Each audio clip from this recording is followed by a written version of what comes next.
Brought to you by V-Guard, co-powered by Sensodyne and Vimal. बोलो जुबां केसरी।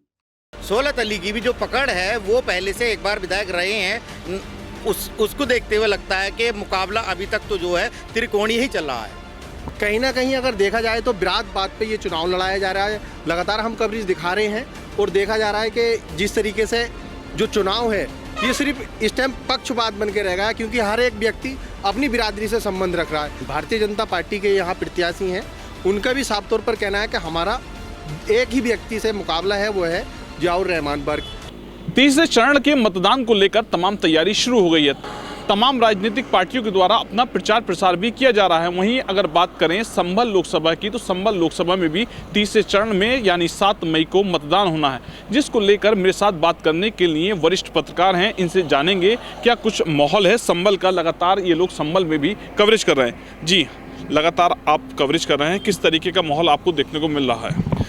मेरा नाम नसीम खान है, मैं दैनिक भास्कर देखता हूं और जिस तरह से संभल लोकसभा में हम लोग घूम रहे हैं, जिस तरह लोगों का रुझान ले रहे हैं, उससे ऐसा लगता है कि जो मुस्लिम 2 कैंडिडेट हैं उनको लेकर अभी जो मुस्लिम वोटर्स हैं उनका जो मन है अभी एक तरफ बिल्कुल नहीं हुआ है। कुछ लोग कहते हैं कि जो सोलत अली जो इस टाइम बीएसपी से कैंडिडेट हैं और दूसरे जियाउर रहमान बर्ग जो गठबंधन के उम्मीदवार हैं, उन लोगों में अभी कोई भी जो मतदाता हैं कोई डिसाइड नहीं कर पा रहे हैं कि वोट किसे देना। लेकिन आखिर में लगता है ऐसा जो वोटर्स का अपना मन है, जो मेरा अपना व्यू है कि वो सोचते हैं कि हमें कहीं ना कहीं गठबंधन की तरफ चले जाना चाहिए। लेकिन सोलत अली की भी जो पकड़ है वो पहले से एक बार विधायक रहे हैं, उसको देखते हुए लगता है कि मुकाबला अभी तक तो जो है त्रिकोणीय ही चल रहा है। संभल लोकसभा की बात करें, त्रिकोणीय मुकाबला देखने को मिला है। किस तरीके का, अगर बात करें जनता में, किस तरीके का माहौल है? जी देखिए, मैं बिल्कुल बताना चाहूँगा, अगर संभल लोकसभा 8 सीट की बात की जाए और जो मुरादाबाद की बिलारी और कुंदरकी, ये दोनों विधानसभाएं संभल लोकसभा सीट पर लगती हैं। यहाँ 3 प्रत्याशी संभल लोकसभा का चुनाव लड़ रहे हैं, जिसमें भारतीय जनता पार्टी के प्रत्याशी भी हैं और समाजवादी के इंडिया गठबंधन के जियाउर रहमान बर्ग भी हैं और बीएसपी से सोलत अली जी चुनाव लड़ रहे हैं। कहीं ना कहीं अगर देखा जाए तो बिरात बात पे ये चुनाव लड़ाया जा रहा है। लगातार हम कवरेज दिखा रहे हैं और देखा जा रहा है कि जिस तरीके से जो चुनाव है ये सिर्फ इस टाइम पक्षपात बन के रह गया है, क्योंकि हर एक व्यक्ति अपनी बिरादरी से संबंध रख रहा है। अगर बात की जाए बसपा प्रत्याशी जो है सोलत अली जी, इनकी अगर कुंदरकी विधानसभा या संभल सीट की अगर बात की जाए या बिलारी की, तो करीब 3 लाख के करीब इनके वोट हैं और कहीं ना कहीं ये मजबूत नज़र आ रहे हैं सोलत अली जी। और सपा की इंडिया गठबंधन के प्रत्याशी की अगर बात की जाए तो वो भी अपनी दावेदारी कर रहे हैं और जो भारतीय जनता पार्टी के यहाँ प्रत्याशी हैं उनका भी साफ तौर पर कहना है कि हमारा एक ही व्यक्ति से मुकाबला है, वो है जियाउर रहमान बर्ग। लेकिन कहीं ना कहीं बसपा के जो प्रत्याशी हैं सोलत अली जी, वो कहीं ना कहीं मजबूत दिखाई दे रहे हैं और वो इस टाइम अपने परिवार को बिल्कुल मना चुके हैं और परिवार को साथ लेकर के चल रहे हैं। तो लगातार हम फील्ड में देख रहे हैं कहीं ना कहीं इस टाइम बिरादरी पक्ष का चुनाव इस संभल लोकसभा 8 सीट पर हो रहा है। तो कहीं ना कहीं देखा जाए तो बसपा के जो प्रत्याशी हैं सोलत अली जी, वो मजबूत नज़र आ रहे हैं। जी, लगातार आप फील्ड में कवरेज कर रहे हैं, स्थानीय लोगों के क्या कुछ मुद्दे हैं जिन पर वो मतदान करेंगे?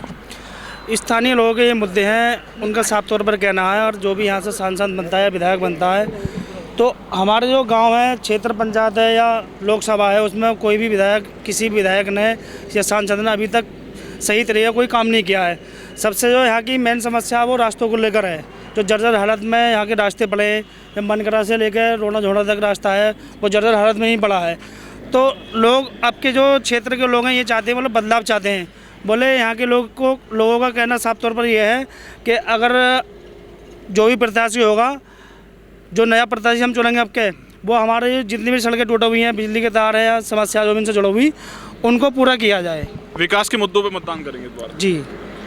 जी, हमारे साथ पत्रकार साथी हैं, लगातार आप कवरेज कर रहे हैं। स्थानीय लोगों के क्या कुछ मुद्दे हैं, किन मुद्दों पर मतदान करने जा रही है इस बार संभल की जनता? संभल की जनता इस बार बेरोज़गारी है, रोडों को लेकर है, बेरोज़गारियों को लेकर है और बहुत सारी ऐसी समस्याएं जिसको लेकर के मतदान कर रही है। और अगर देखा जाए संभल लोकसभा सीट की बात, तो परमेश्वर लाल सैनी जी जो भाजपा से हैं और दूसरे बसपा से सोलत अली हैं और तीसरे हैं जियाउर रहमान बर्क।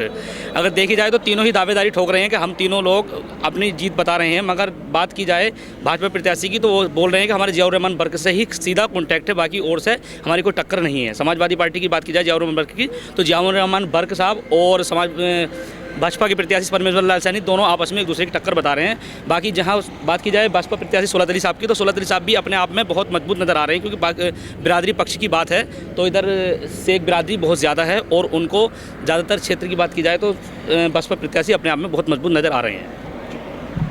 लोकसभा चुनाव को लेकर संभल के वरिष्ठ पत्रकारों से बात की गई है, जिनके द्वारा अपनी चुनाव को लेकर प्रतिक्रिया दी गई है। शारिक सिद्दीकी, TV9 संभल।